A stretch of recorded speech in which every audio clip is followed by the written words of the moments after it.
Did you ever get a telephone call at a good time? Did you ever open up a letter at a good time? And you write back and say, I'm telling you, that letter arrived on the day I needed it. I got your telephone call that morning. I'm telling you, afternoon would have been too late. But with your telephone call that morning, I'm telling you, that solved some stuff for me that day, and it's gone on and on and on.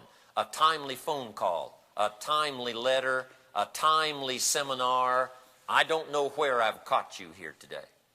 Maybe this is springtime for you. Maybe this is summer, right? And you're out there doing battle. Maybe it's harvest time. I know there's some fortunes in this room already been made. If I knew how successful some of you were, I'd let you come up and do this seminar. And I'd be happy to sit in the front row and take notes. But I don't know where I've caught you. Whether you're cashing in, maybe this is wintertime for you. You're going through some incredible experiences personally. Maybe you've arrived at one of those what we call forks in the road. And some decisions you make this weekend might be valuable to your future. That's why we haven't come to joke with you. We haven't come to tell you the latest 10 stories. We've come not to be grim, but at least to be serious about life and future, gathering up the past, seeing what we can do to make it valuable as we move on into the future. And for some of you, this might be a very important weekend. A fork in the road. Which direction you take may greatly determine your equities for the future, for no telling how long to come. So we're going to be serious with you here. We want to treat you serious here this amount of time because I don't know where I've caught you, what kind of circumstances you might be caught in. The drama of some of you on how you got here might be a story worth a novel. Some of the deals you made, whatever got you here, I'm telling you, could be worth a chapter in a unique book. But whatever circumstances, and whether you find yourself on the mountaintop or whether you find yourself in the valley, I want to make sure that this is a good gathering, a good feast. I want to deliver you a wide range menu of ideas today, tomorrow, because they can be so valuable if they come at a good time. Next is inspiration.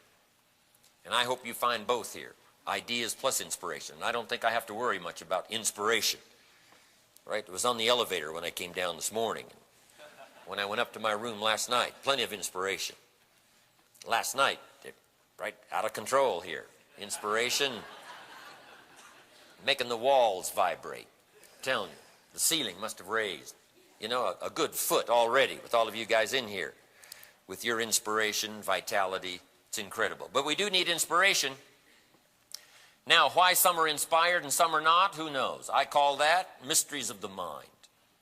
Some get it and some don't. Some are turned on and some are turned off. I mean, who knows why? You know, I've just left that be.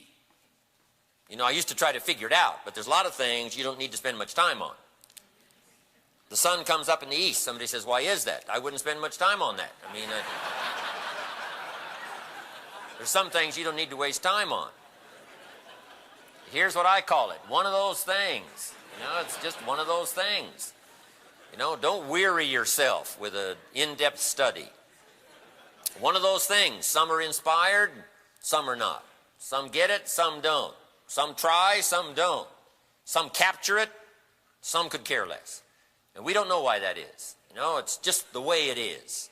6,000 years of human history, in written form at least, tells us it's going to be about like it's always been. It isn't going to change. Some will, some won't. Some try, some don't. Some do a little, some do a lot. I mean, those statistics have been with us now for a long, long time. So we don't have to wonder why. All we have to be is just curious and fascinated by, you know, what comes down. And that's why what I've tried to be when it comes to inspiration. But I know you're inspired or you wouldn't be here spending the money nor the time. But we do need inspiration. Some lack it. Maybe they'll get it later. Who knows? Those that are not inspired today may be inspired later. We just have to give time, circumstance, and God, and whatever else is out there working.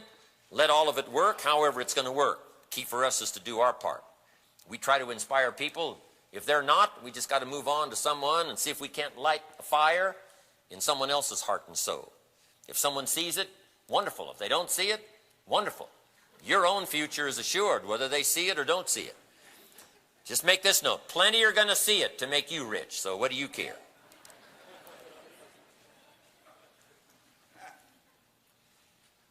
But why a variety of reaction to the same presentation?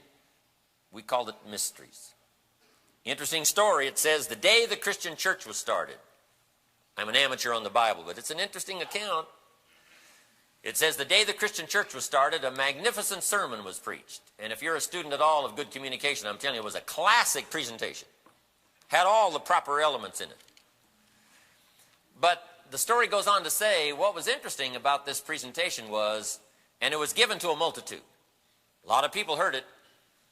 But it says this, when the sermon was finished, the presentation was finished, there was a variety of reaction to the same sermon. And it's interesting. It said some that heard the sermon were perplexed. And I thought, gosh, you know, I read this sermon, sounded pretty straightforward to me. Why would anyone be perplexed? Easy answer. They are the perplexed. I just take the simple approach now. Sleep like a baby at night. Don't worry about it anymore. I'm not going to say, how come they're perplexed? No, they're supposed to be perplexed.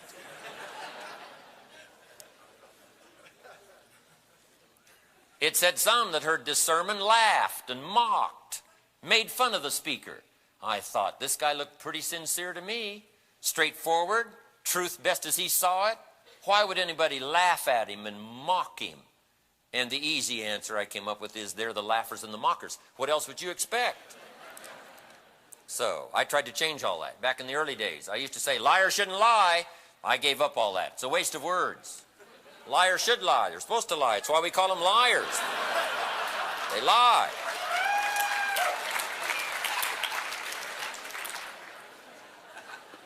I gave up. Talk to someone else. It said some that heard this sermon didn't know what was going on. They're easy to spot. They're usually saying, what's going on, right? They don't know what's going on. But here was the last one. It said some that heard the sermon believed. And that's who the speaker was looking for, the believers out of this variety of people that reacted in various ways. And it said the number that believed was about 3,000. Not a bad first day. 3,000. I've had some first days, but not 3,000. Now, there was never any account that they went back and tried to unperplex the perplexed. As far as we know, they left them perplexed. They never went back and tried to straighten out the mockers and the laughers. They left them laughing and mocking. Those that didn't know what was going on, evidently, there's no account they ever went back and tried to educate them. They left them. Maybe for another time. Not for now. There's an interesting phrase, ancient script. Here's what it says. He that wishes to be ignorant, let him be ignorant.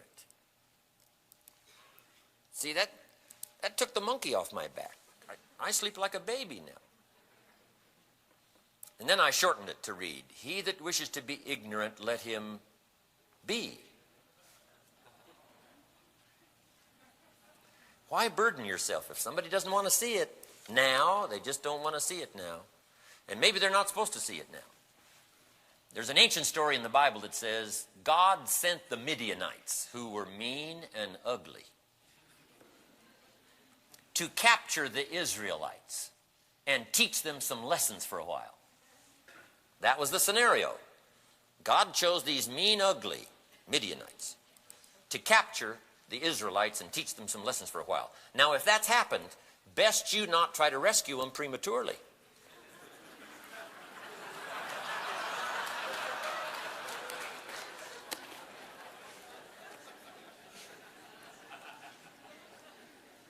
Who knows what all is out there working? We just don't know. All we can go by is what we see and how we feel.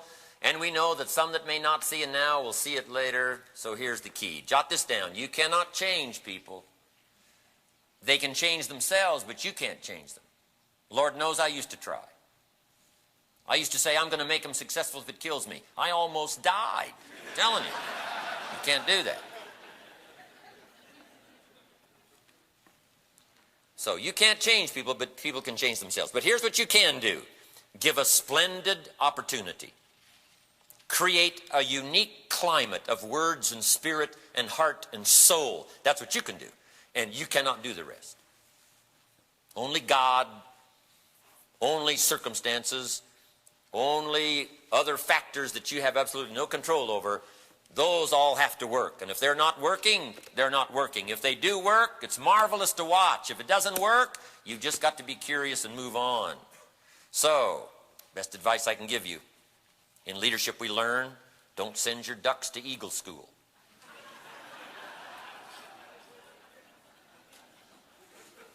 Because it doesn't help. Duck leaves Eagle School, goes for his first rabbit, makes him a friend. You say, no. No, page 3, kill all rabbits. We also say don't send eagles to duck school. That's confusing. Teacher says make friends of all rabbits in duck school. Eagle says that doesn't sound right. How come I got this urge to kill? Eagle says I think I'm in the wrong class.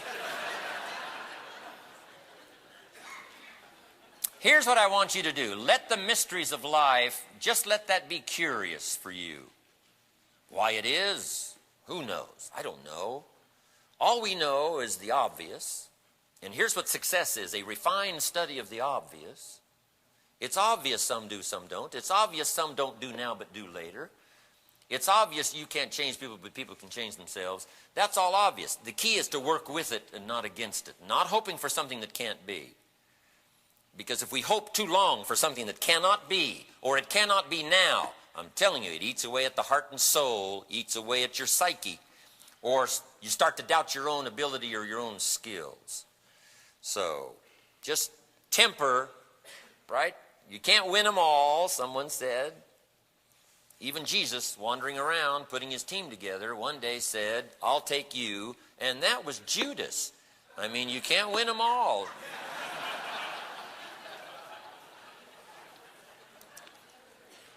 It doesn't mean there's a traitor out of every 12. Okay, we won't do a countdown here. But it does mean that a lot of things are out of your control. But here's what we must do, and that's what these 2 days are going to be about. The things that are in your control, to make sure you master those. And make sure that the gift of presentation is there. Yes, someone may not see it because you didn't present it well. That you can cure. That you can take care of. That's what learning is all about. That's what training is all about. That's what experience is all about. That's what growing is all about. Making sure you take care of your end with your children. Take care of your end with the people you're with. Take care of your end with your organization. The people you have direct influence over. The people that come within the scope of your influence. Make sure you do your part. Then the rest is up to whatever is out there working. But make note of this. Plenty of it will work to give you equities, riches, and treasures beyond your wildest imagination of heart and spirit and soul as well as purse. Plenty will work in your favor. There's plenty of history in the last 6,000 years of written history that if you will labor out there with good ideas, with opportunity, if you will labor out there in the good soil of people's consciousness and possibilities and opportunities, I'm telling you, plenty will return to you to bless you beyond imagination and give you plenty to pass on to the second and third and even fourth generation. That's what we have the opportunity to do. Let's do it well. Now here's what else I hope you'll find here today, tomorrow, in my part of the presentation of the weekend, and that's guidelines. Guidelines to do two things. One thing primarily, turn response into results. First, I want the guidelines to give you the ideas and the information. But second, I'd like to have this stuff work for you. That's my ultimate purpose in being here, is to have this stuff work for you. Some teachers teach for others to learn. That's not me. Some teachers teach for others to accomplish. That is me. I want the things I'm going to share with you, I want it to affect your bank account. I want it to affect your heart and soul. I want it to affect your health. I want it to affect your relationship with your family. I want some of the treasures that I've experienced to be yours in the tasting, in the actuality, in measurable tasting possibilities, in money, heart, soul, and all other kinds of values and equities. But I want this stuff to affect you. I didn't come here to get paid. I don't need to get paid. I came here to see if I couldn't make a deposit of a little bit of my consciousness and experience into yours, and then watch that weave its magic and then show up, not just in increased knowledge, but in knowledge applied that increases your equities. And that's the key to the matter. Not just increased knowledge, but knowledge that works in increasing equities, values, with family, friends, enterprise, corporation, company, future, in whatever values that you're going for in your life. I would like to have some of what I share with you today and tomorrow to show up as part of an educational support system that triggered your imagination to do things beyond what you thought you could do before you arrived here today. That's what I want. Response is the name of the game of being here, but results is the ultimate name of the game after you leave here. Turning this into dollars, turning it into return, turning it into presentations, turning it into action, turning it into values, turning it into meetings, turning it into watching other people grow from being in touch with you. Watch a chain reaction start from you to someone else, from you to 5, and from 5 to 50, and from 50 to 500, and from 500 to 5,000. I'm telling you, that can happen if we do our job well here, and if I do my job well, and I'm going to struggle with the language. I'm going to search for the vocabulary to try to make it as clear as I can possibly make it in what I see. And I hope some things to even get clear for me as I attempt one more time to give you the vision. It makes my own vision even clearer. So part of the value for me to be here is what this is going to do for me. I probably should have paid to get in. I'm telling you. I can hardly wait to hear what I've got to say today, tomorrow, for what it's going to do for me and help me to see more clearer as I try to come up with language that's applicable to you. I'm sure it'll speak to my own heart, my own soul. Now, to get the most out of today and tomorrow, jot these few things down. Number one, be thankful. One of the great ways to get more is to be thankful for what you've already got. Here's what Thanksgiving does. Thanksgiving opens up the channels. Thanksgiving opens up the doors and the windows and the possibilities. Thanksgiving gets you ready, gets the climate ready, gets the soil ready, gets the consciousness ready to receive more by being grateful and thankful for what you've already got. And if anyone should be thankful, it should be the people sitting in this room. North America has been blessed beyond imagination. Unbelievable. More treasures are available here than anywhere else in the world. Over the last 200 years, the ethnic streams that have flowed in to North America has been unprecedented. Never, especially America, never has one country been such a depository of the ideas and gifts from around the world that have flowed like a stream the last 200 years. Never has it happened in 6,000 years of recorded history. People that have streamed in here bringing with them their gifts, the gift of liberty and the gift of freedom, the gift of democracy, the gift of free enterprise, the gift of language, the gift of uniqueness, the gift of skills, the gift of the work ethic, the gift of music, the gift of medicine, the gift of healing, the gifts of dance, literature, poetry, the gifts of building, constructing, developing institutions. Those gifts have been flowing here for the last 200 years. They're at our fingertips. Not to appropriate them would be a tragedy. And to get more of what's already available here, be thankful for what you've already got. And I'm telling you, the windows will open and the channels will open. Life loves to bless those that, number one, receive what it has to offer, and number two, appreciates it, and number three, puts it to work and expands it, because that's what life is all about, taking a seed and expanding it into a bushel, taking a little and expanding it into a lot. It's the essence of life. And nature loves to go, number one, where it's going to be received, number two, where it's going to be developed, and number three, where it's going to spread and grow and expand and become worth more than it was in the beginning. So be thankful for what you've got. I did a seminar many years ago at the ranch up at Clear Lake. Beautiful lodge overlooking the valley. About 60 people gathered for a Friday evening, Saturday, Sunday. And most all of them drove up there from various parts of California. Good-looking audience, about like this.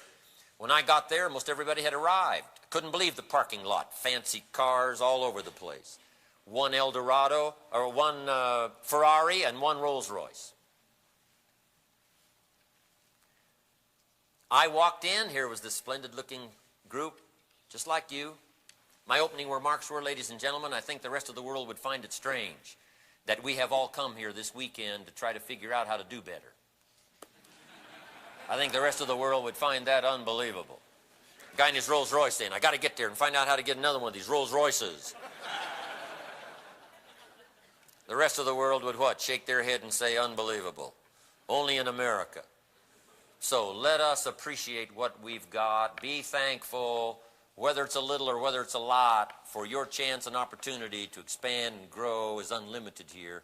Let's be thankful. That'll open up the doors. Now here's what shuts up the flow, and that's cynicism. All you have to be is a cynic about the government, and a cynic about banks and money, and a cynic about the economy, and a cynic about the future, and a cynic about the past. And cynical about people, and cynical about institutions. And with a cynical attitude, I'm telling you, it starts to lock away all the possibilities. I'm asking you to say away with cynicism. Let us be thankful. Let us be thankful and let the flow begin anew. Here's what else. Be eager to learn.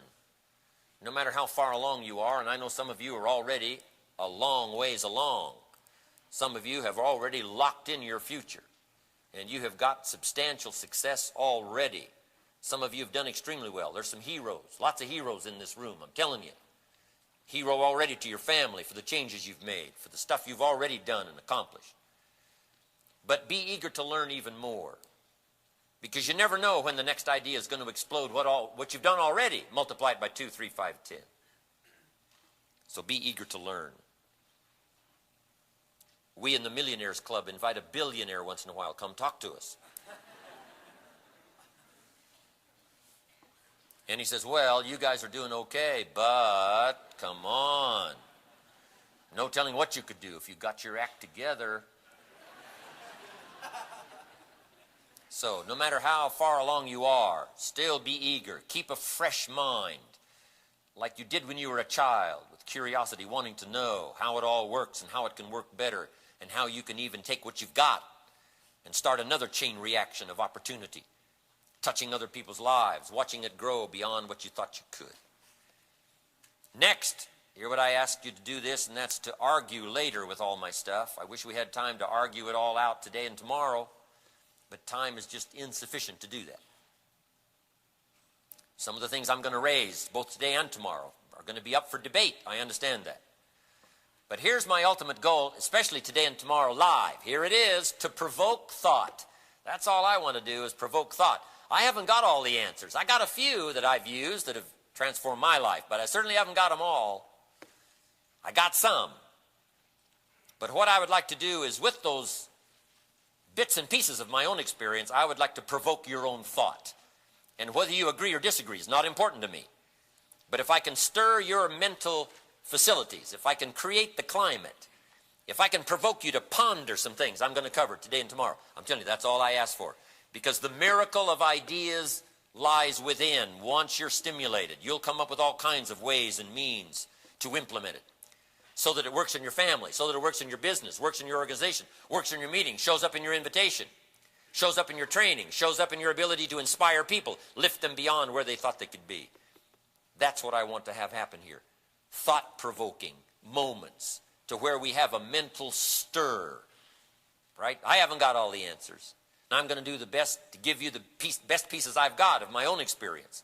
But I want it to provoke your own thought, stir your own mind. Because the miracle of your future lies within your own head, within your own heart. And that mixture of head and heart can absolutely unfold things for you and your family and the people you care about beyond your wildest imagination, dimensions you never contemplated before you sat in this seminar today. I want that to begin. Now, here's what's good. You've got to argue. You've got to debate. Here's what happens to a good idea when it's debated.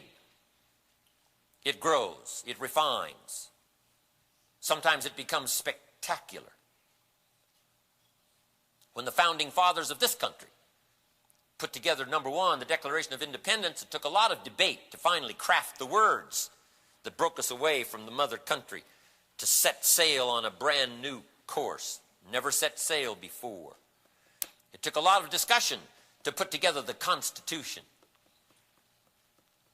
I'm telling you, it took a lot of debate back and forth, and some of it raged on for days and days. Centralized, decentralized, all of that to craft a country that would last for the first 200 years and then on another 200 and another 200. I'm telling you, for your life to last and for your life to have more meaning, you've got to be willing to discuss both sides of the issue.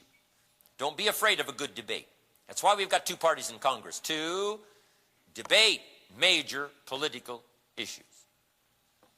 Two great questions have been asked for the last 6,000 years of recorded history, and here they are. The philosophers that started way back there till the present time have asked these two questions. Number one, what constitutes a good government? A question up for debate. The fascists said, we've got it. Mussolini said, no doubt. Hitler said, we need a master race to rule the world. That's one political thought. Stalin said, no, communism is the answer. It's a simple answer, communism. If there's 200 million people and you kill 30 million so that the 170 will do the deal, then that's the deal. Cambodia killed 2 million Cambodians so that the 5 million that were left would do the deal. That's one political thought. Someone once said the best form of government is a benevolent king. The only problem with that is it's hard to find the matchup in one person. Most benevolent people don't tend to be kings, and most kings don't tend to be benevolent.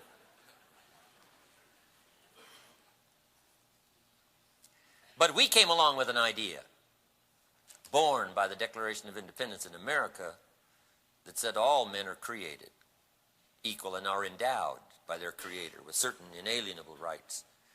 And we started a government of the people, by the people, for the people.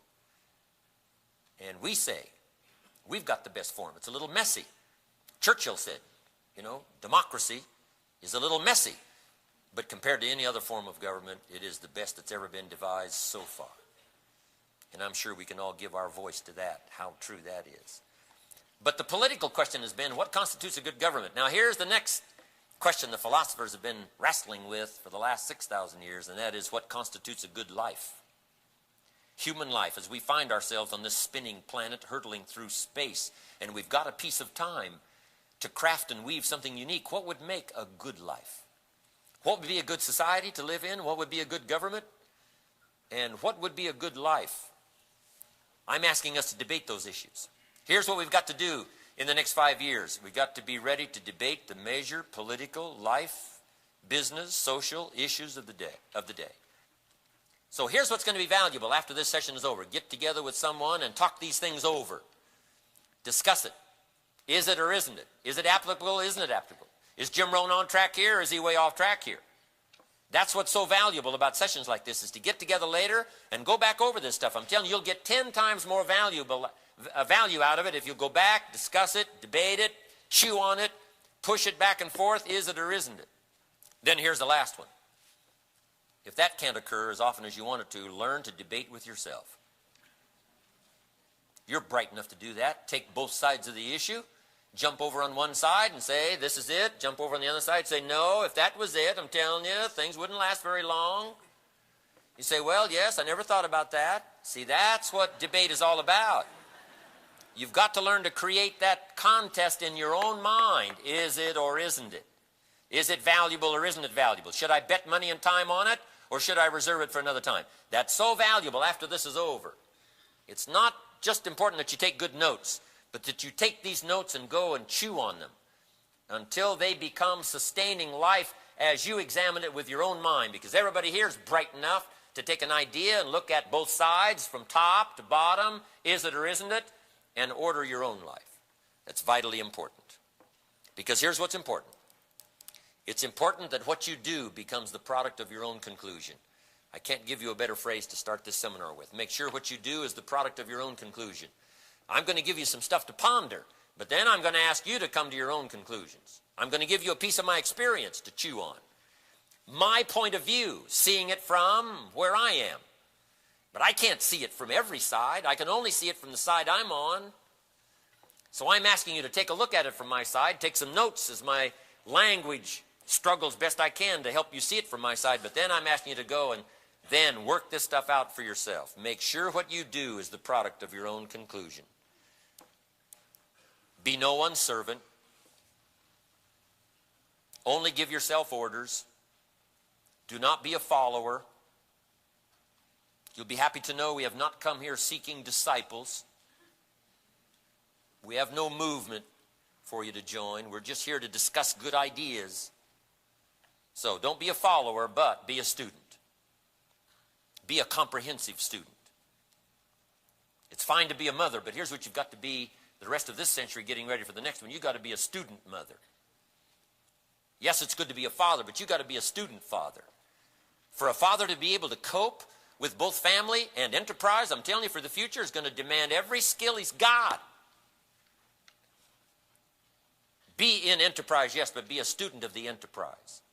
Be in the business, but be a student of the business. Be involved, but be a student of being involved. Be a citizen, but be a student citizen. Be a leader, and be a student leader. So I'm asking you to gather up all this weekend and see if it can't propel you to some higher levels of accomplishment, productivity, power, influence, language, and that your reach and touch will be extended beyond your belief after this session is finally finished and you go put it into practice when you get back home. Now here's the last part, and that's to listen well. It's going to be challenging now to give best attention because it seems like most of our lives are going on outside these four walls, right? Back home, right? That's where our life is going on. I made some quick calls last night to Kentucky. Some of my friends, right? The tornadoes were all around. So I know we're concerned where you might have come from, what's going on, family, friends, enterprise, organization, right? People that you're influencing, all the stuff that's out there beyond where we are today. And to shut all of that out for just a little while and concentrate here is not going to be an easy task, but I ask you to try best you can to do it. Okay, enough preliminaries. Let's get started on our first subject for the day. If you're ready, say, I'm ready. I'm ready. I like this crowd. Take good notes today. Let's get through this. Here's my first subject for the day. It's called Enlightened Self-Interest. Once I settled on the value of this, I'm telling you, my life exploded into change when I found out, number one, it was all right to be self-interested. Self-interest is a natural inclination of being a human being. Self-preservation is one of the strongest of laws. Then, if we can get to self-development, now we've got something that'll last us all of our lives while we're here trying to make ourselves productive and fruitful. Because that was the early call. Be fruitful. Be productive. Multiply, yes. Right? Have children. Populate the earth. But that wasn't the only reason for creating mankind. As the opening story tells us, it said, be fruitful was the chosen word. Be productive. See what you can do with seed and soil and sunshine and rain and miracle of life and seasons. See what you can do with opportunity as it presents itself. See what you can do. Measure faithfully and carefully as you move along to see if your productivity matches the possibility. And if you'll do that, I'm telling you, that's what life is all about. And that all is in a self-interest frame of mind. But I've put this word in front of it to make sure you understand where I'm coming from, and it's called enlightened self-interest.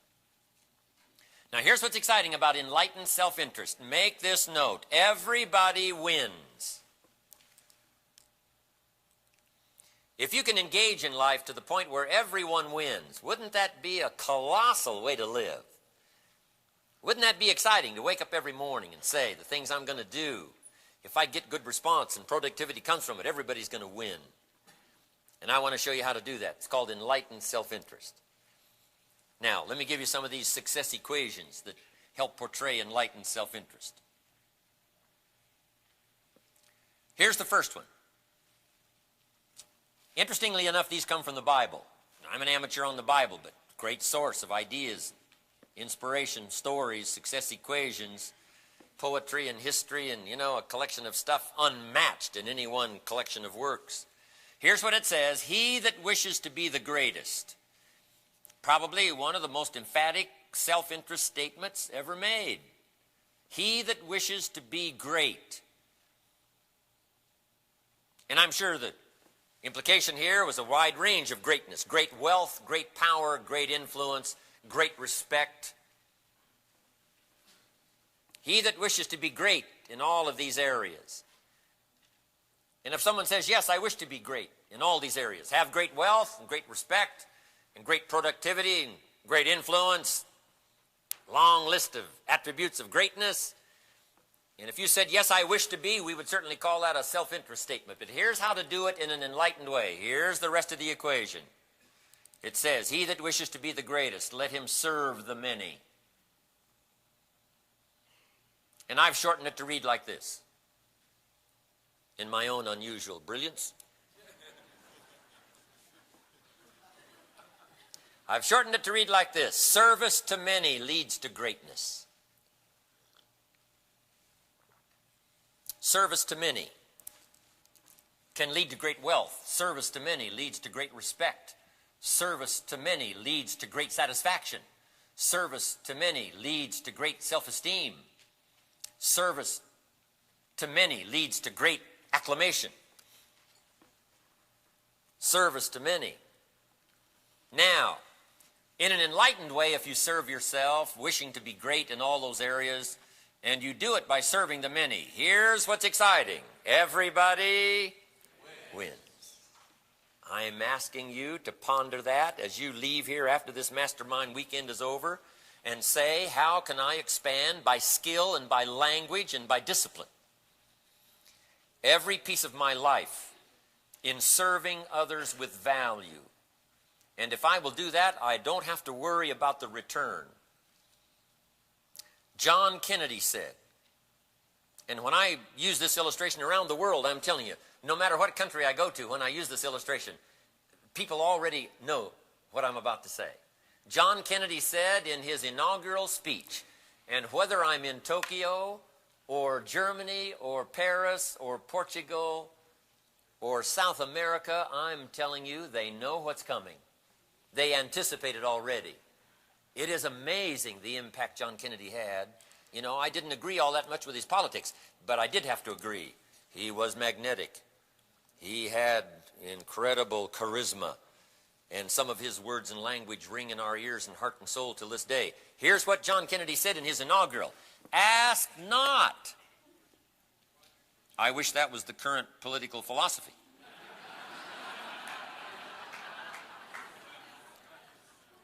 Ask not what your country or the people of the country can do for you. Now, I'm going to add what the speechwriter left out. John Kennedy said, ask not what the people of the country can do for you. Why? Because that's not how you get rich.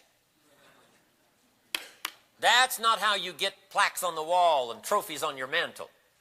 That's not how you become respected and powerful and influential and unique.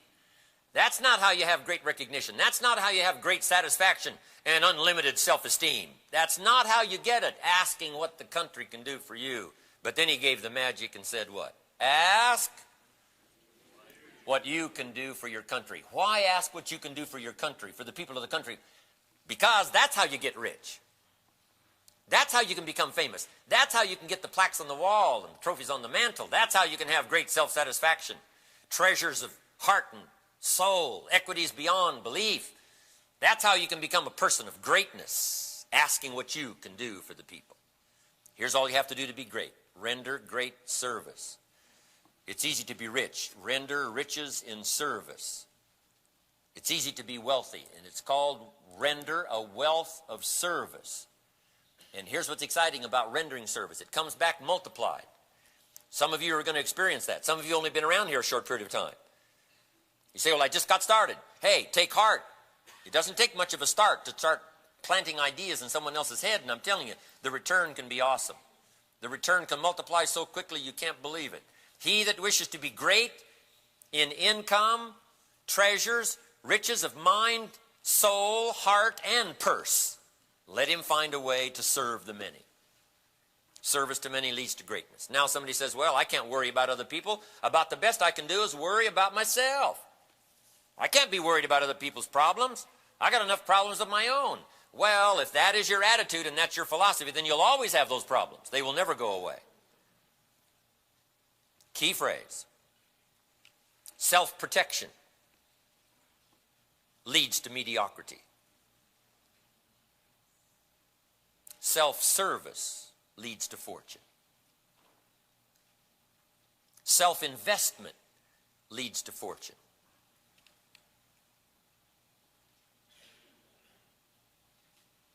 Now here's the next success equation. He that wishes to be ruler over much, interesting language, ruler over much, presiding over much, it's quite a position. I often thought about that when I was a kid growing up. What would it be like to be chairman of the board and preside?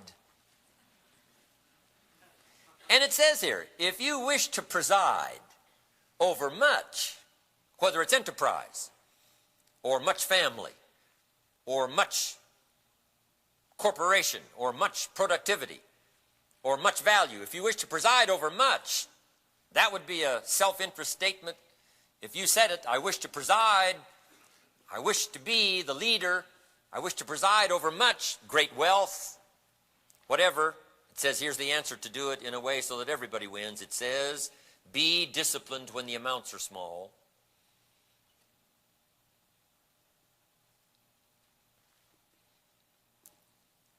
Guy says, oh, if I had a fortune, I'd take care of it. But I've just got this paycheck. I don't know where it goes. Come on. That doesn't put you in line for the fortune.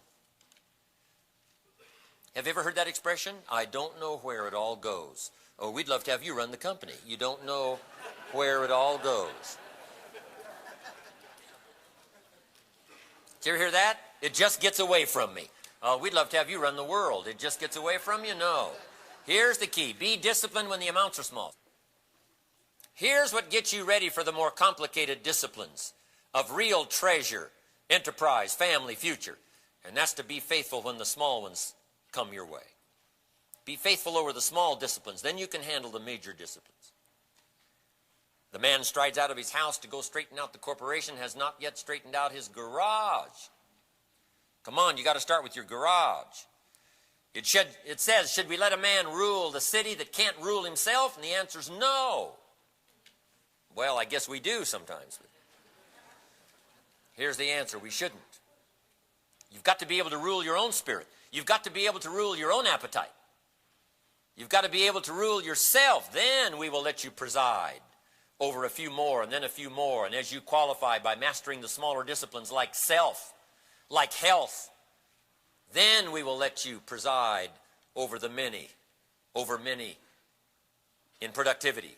Many enterprises, multiple organizations. I'm asking you to cash in on the small disciplines now. Be faithful, up early and faithful, on the phone and faithful, on the fax machine and faithful. Communication, faithful. Not letting the loose ends go. Practice those when the amounts are small. Then you'll be in line when the amounts are large to preside over large fortunes, large organization, large enterprise beyond your imagination. But be faithful when the amounts are small. Now here's the next one. Enlightened self-interest. Key phrase. Life responds to deserve, not to need. Once I understood this, it changed my life. Life responds to deserve, not to need.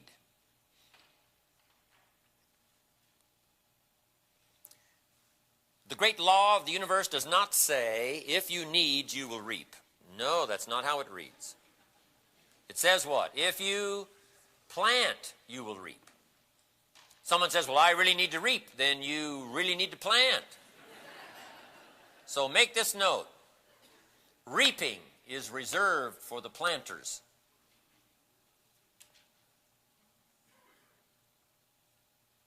Life doesn't give us what we need. Life gives us what we deserve. It says if you wish to find, cross your fingers and hope. No. Someone's bound to come and rescue you. No. It says if you need to find a good idea, if you need to find opportunity, if you need to find something of value, if you need to find some answers, here's what it says. You must search. Only those that search deserve to find. If you want to find answers, you got to go to the library. You got to go to the books. You got to go to the classes. You got to go to the session. You got to go to where it's being taught. You got to go to the training. Rarely does a good idea interrupt you. You got to go looking. You got to go searching. That's why I compliment you on being here.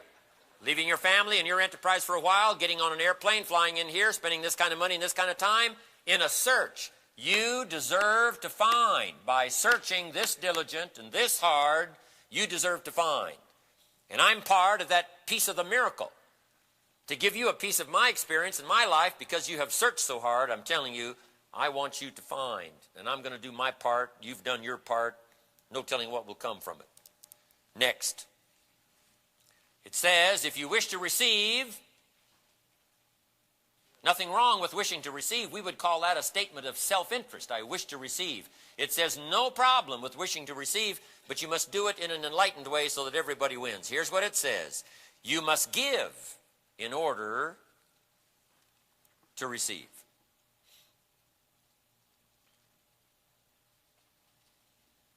So, receiving is reserved for the givers, not the needy. No, not those that need it.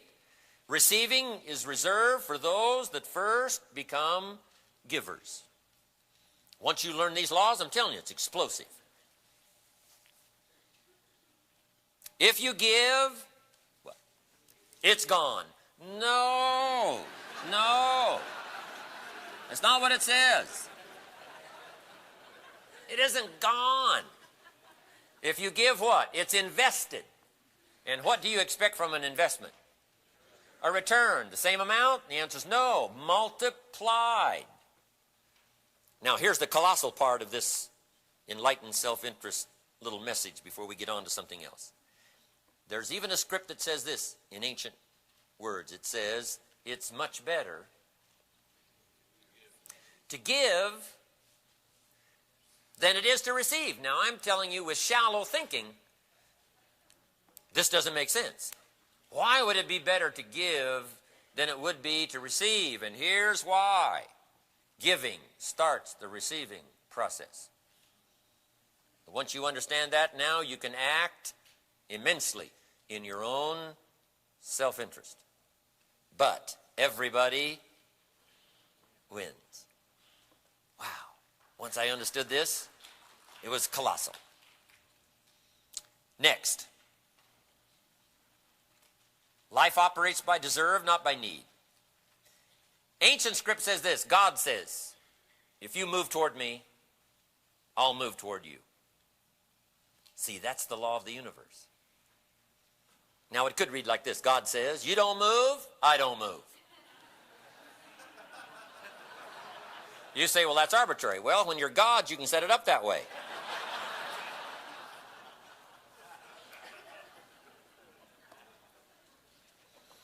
Now, here's the last part on my little enlightened self-interest subject. All truly sophisticated people say this. I wish to pay fair price. Don't need it cheap. Don't need it for nothing. I wish to pay fair price. Now, why would you wish to pay fair price? And once you understand the answer, it's called life transforming. If everybody understood it, their life would immediately begin to grow in equity and treasure. Here's what truly sophisticated people know. I wish to pay fair price for what the paying will make of me. Once you understand that, life takes on new dimensions. I wish to pay. I don't need it free. I don't need it for nothing. I wish to pay. Why? Because being able to pay is a greater value than anything I could purchase. And I'll give you time to write it down. Being able to pay is a greater value than anything you could possibly purchase. The greatest value in life is not what we get. The greatest value in life is what we become. If we become able to give, if we become able to pay, if we become able to transmit, to produce, see, that's the greater value. Yes, we will get value from paying. But the greatest value is not what you get in return for what you pay. The greatest value is in being able to pay. That's why the sophisticated person says, I wish to give for what giving makes of me. I wish to search for what searching will make of me. Right? I wish to be faithful when the amounts are small for what that will make of me. And then the return that starts to flow from that process, I'm telling you, it's beyond belief. Little subject on enlightened self-interest. Okay, let's talk now about personal development. What's valuable is what you become, not what you get. The major question to ask on the job is not, what am I getting here? The major question to ask is, what am I becoming here? One of the greatest invitations you can give for people to join your enterprise is what they will become, not just what they can earn, but what they will become. You just got to say, you just got to get around us. I'm telling you, the things we teach and the influence you'll have here and the people you'll hear and being around me and being around other people and being in the meetings and being in the training, I'm telling you, that's what will be valuable. And people will start to say early with that kind of procedure, it's not so much what I'm earning here, it's what I'm learning here. And then it's not so much what I got here, it's what I became here. And I'm telling you, if they come and only stay a week, we want them to walk away with influence unmatched. We want them to be touched like nobody else ever touched them. It doesn't matter how long they stay. Plenty are going to stay to make us all rich. But however long they stay, a few minutes or a few hours or a half a day or 1 week, let them walk away and say, I was touched like I was never touched before. I got a piece of something I never had before. Somebody shared with me like no one else has ever shared with me before. Someone gave me the gift of attention like no one else has ever done before. Whether they stay or whether they don't stay, let them say when they walk away that that is our reputation. We gave them something beyond what they expected. If I've got an ad in the paper, I'm telling you, if I talk to somebody, whether they come to the meeting or not, they will never forget the conversation.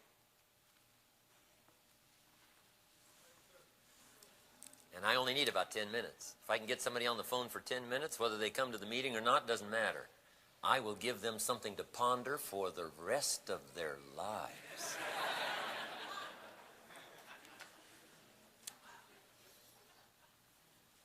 And you say, what if it's a positive conversation or a negative? Doesn't matter. As long as you've got a chance to speak to someone. As long as you've got a chance to talk and start the process of delivering the magic that's in your heart and soul, let alone the opportunity that can turn into fortune. I'm telling you, you've got to leave people touched. Whether you touch them on a telephone call for a minute or two, or whether you touch them in an hour-long presentation, or whether you touch them in a meeting, or whether you touch them, however you touch them. I want them to ponder what I've got to say. Want them to give it some consideration. Then if it benefits their life and better health and better relationship with their family, enterprise, fortune, money, increased paycheck, whatever, then I'll be grateful for that. But first I want to touch somebody's life. So that is your major concern here, is to reach out, as the telephone company says, and touch someone with your words. Touch someone with your vision. Touch someone with your excitement. Touch someone with your heart and soul. And if you only get a chance to touch them briefly, who cares? If they respond, wonderful. If they don't respond, make sure that when they hang up from your presence or walk away from your presence, that some little something in them will never be the same again, because they had a chance to meet you and listen to your words of life, words of wisdom, words of counsel, or simply words of encouragement. And I say on the phone, hey, Bill, I'm sorry, what I've got's not for you, but here's my best advice. Keep looking until you find what you're looking for. And then if you found it, I wouldn't mind getting a phone call back saying, Mr. ROHN, your idea was not for me, but I'm telling you, you encouraged me to go look, and I found something. That'll give my heart something to rejoice about. I'll be excited for a whole day getting a phone call like that. So I'm asking you to reach out, touch people with your influence. And if you'll practice that at whatever level you find yourself, you will start growing by leaps and bounds. Pretty soon, very few people will be able to escape your influence. I promise you.